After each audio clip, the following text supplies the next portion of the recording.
Welcome. In this video I'm going to show you how you can determine Cohen G using Microsoft Excel and the stikpetE add-in. You can download the stikpetE add-in from my GitHub account, and once you've downloaded it you can open Excel, go for File, Options, Add-ins and Go, then click on Browse and then go to the downloaded file. This video will focus on how to determine Cohen's G, not so much on if you should and how to interpret it, but we'll get to that a little bit later on. So Cohen's G, the function is available as ES, effect size, Cohen, and then underscore G.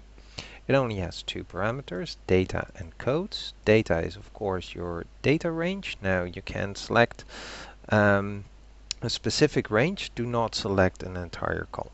And then you can select which two codes you want to use. In this case I went with 1 and 2.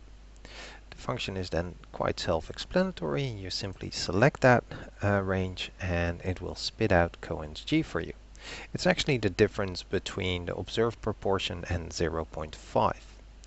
You can actually use also another function from the stikpetE add-in, which is TH for thumb, rules of thumb, for Cohen's G, and it will actually show you then that this can be classified as median according to Cohen 1988, pages 147 to 149. And that's how you can determine Cohen's G with the stikpetE add-in.